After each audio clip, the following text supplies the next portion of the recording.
All right, everybody, we're back in the garage working on the E93 N54. Finally, the turbos have come, so we're going to open up the package with the turbos, and then we are going to start taking out the old studs, and then we can start mounting these turbos on with the water pump and thermostat. So let's get started. So I started taking these off, and one of the things I learned is you're going to want to use an E6 socket, and when you get it on there, you're going to want to hammer it on so that it's on there nice and firm. I didn't do that on one, and the tip broke off, so we'll have to figure something out for that, but for now we're going to just take out the rest of them.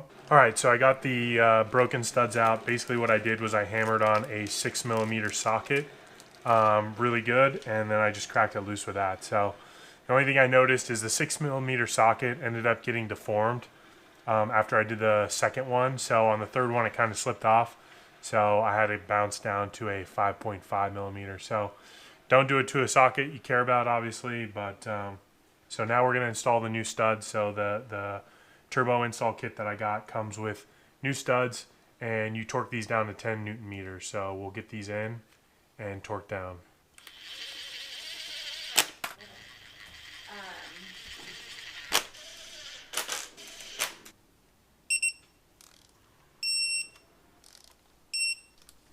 So I've got the old turbos here with the old turbo lines. I'm reusing these lines, so I'm going to flush them out, make sure there's no junk in them, especially since there was, the milkshake going through the oil lines. So we'll flush those out, and then we'll start attaching them to the block and the new turbos, and go on from there. Alright, we're going to get the oil drain lines torqued down on the turbos before we put them on the car. I believe all of the torque specs for the oil and coolant lines is 8 Newton meters. There's the oil supply line on the block. That bolt is actually 20 Newton meters. So if you're going to be reusing the original oil and coolant lines, this one actually doesn't have a heat shield, so that's how you know it goes to the front turbo. But it also has a special fitting here instead of the one with the O-ring, so that's how you know it's the drain line. But it goes on right there with a new gasket, and just torque it down and it should be fine. So here's the new gasket. It has a raised edge and an indented edge, and so the raised edge goes towards the turbo. Alright, so your turbo install kit should come with a bunch of these O-rings.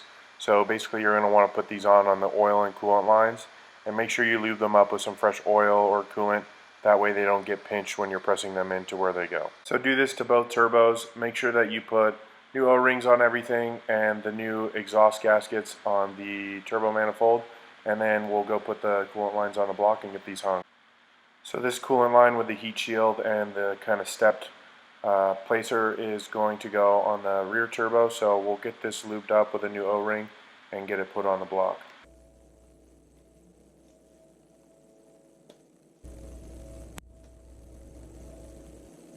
Okay, now we're ready to mount the front and rear turbo, so we're going to start with the rear one and then put on the front.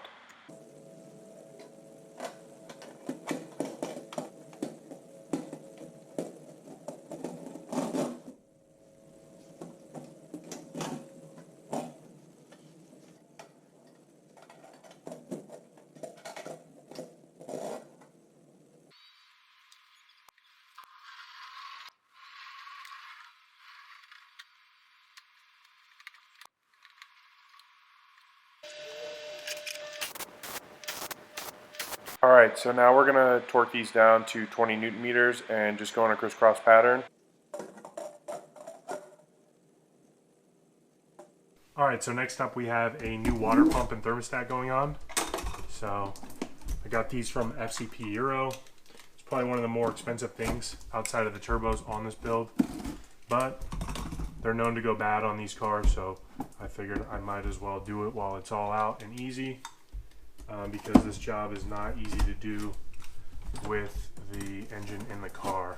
So these are one-time use bolts as well, so make sure if you're keeping your old water pump, you get new bolts because they are aluminum.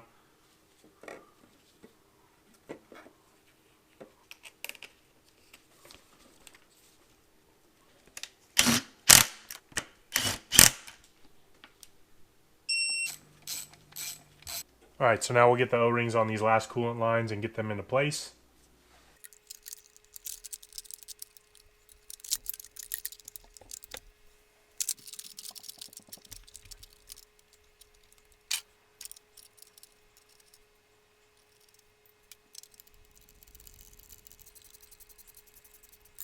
All right, so we're going to be getting these coolant hoses on the water pump and thermostat and everything like that lined up. So this first one, we're going to do this small U-shaped one with the heat shield. I'm just reusing this from the previous motor. And one of the things that you want to pay attention to when you do this is you want to make sure that you orient the clips the way they were when they came off. Because if you ever have to do this in the car, you don't want your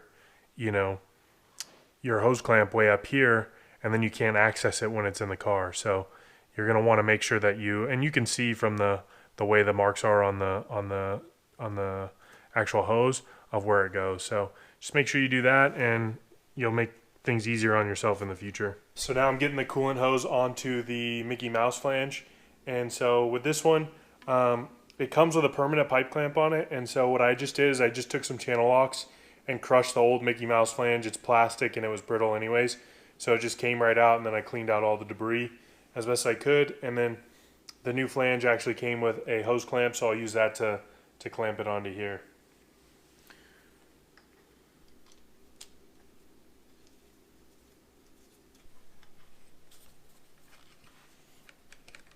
So before we connect the other end of this, we're going to put on the inlet on this side. So I've got new gaskets and everything to go with it. So the new gasket just pops into the intake pipe, and then you'll work this around. So once you slide that on, you can get these T30s in, and just make sure it's seated all the way on this side. So we can now route this hose, which I believe goes in here. And so you just clip that around the hose, and then now we can screw it down to the back of the thermostat. So we'll do the same thing to the back inlet. New gasket just presses in.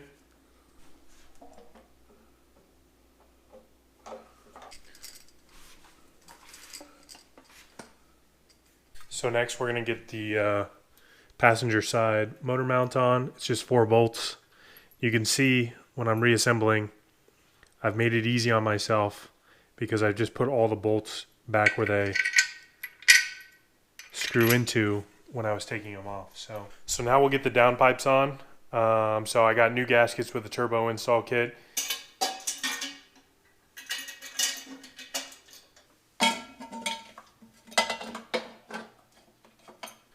So for this, you're going to want to put new O-rings on each side, and then there's a green O-ring that comes in your turbo install kit. So we'll get this routed.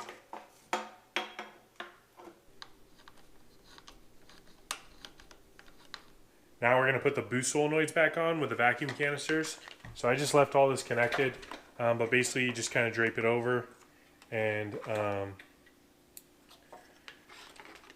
this bracket wraps around the bottom of the head, and there's 4 bolts that hold it in.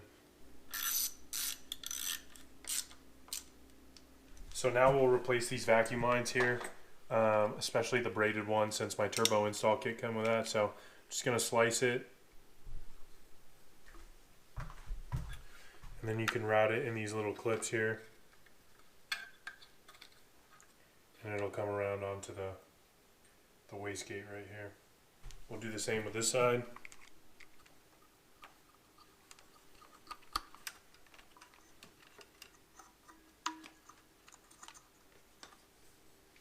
So I'm going to replace these vacuum lines here, just because they look pretty bad. So I'm just going to use some regular silicone vacuum line that I got off of Amazon. So I'll measure and cut them the same length. They're like disintegrating as I pull them off. So this clips back onto the vacuum pump, and then you can loop these under the fuel rail. So the lines on the bottom of these vacuum canisters are pretty crusty too, so we're going to go ahead and replace these. So I'm going to cut these off and then cut some fresh silicone lines. So now that we've got most of the, we've got the turbos, the inlets, outlets, downpipes connected, got most of the coolant lines connected, we've got the front, we've got all the vacuum lines taken care of, so wastegates are connected. And so now all we really have left is the wiring harness and the rear main seal. So I'll probably do the rear main seal and a flex plate in a different video, but let's get this wiring harness on, and then at that point I think we're ready to put this engine in. So to be honest, I don't really remember how this goes, but I'm just going to start with the obvious stuff and kind of work my way from there. So I think the most obvious is probably the fuel injectors and the coil pack, so we'll start with that.